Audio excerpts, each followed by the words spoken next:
back on it with a vengeance, getting onto the sanding of these pallets, because I'm having to take them apart one by one, and they're taking bloody ages.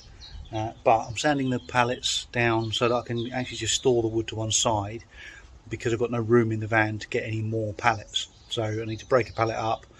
I'm basically doing one a day if I can.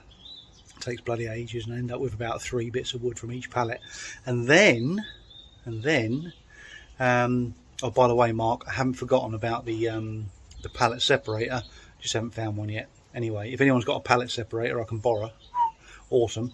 Having said that, this is what we're doing now. So these are going to be sanded down and used as cladding.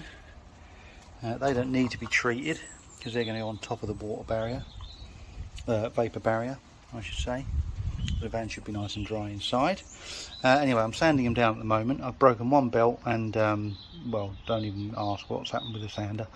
I had to take it all apart using all these screws because I've got the belt jammed, and even the release wouldn't let me get the belt out. Anyway, that's all solved, and this is the first one that I'm sanding, so wish me luck. 2 down, bloody loads to go. So okay, yeah, so I've done a few more but I've got that far on this one. Yeah, it's a nice finish, you know, it'll be fine for the wall or floor maybe. This is how many sanding belts I've got through, so I'm clearly doing something wrong and I don't know what it is.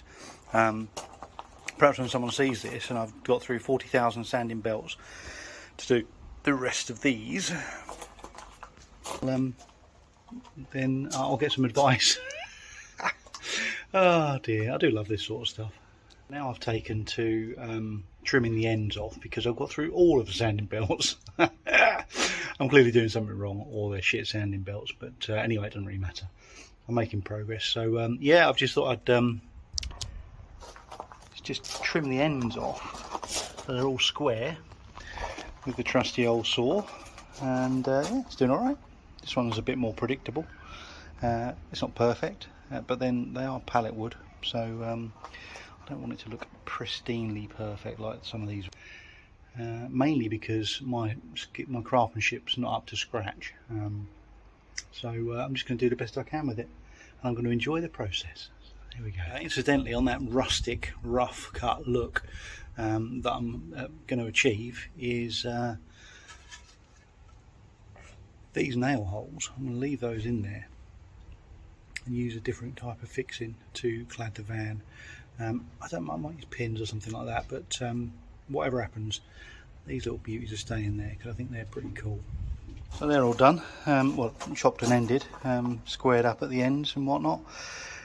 No sanding done though, not on those ones. I'll give you an update on the inside of the van when I've done a bit more on it. This stuff probably won't do too much more on that because it's a bit boring, obviously. But it's coming along anyway, so what I'll do is I'll show you the, I don't know if I showed you the windows last time.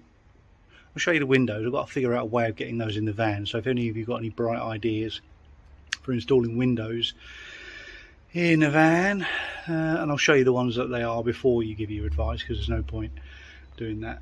Apart from getting someone else to do it, which is tempting, but I haven't got any money to do that. So that's all for this one. We'll see you next time.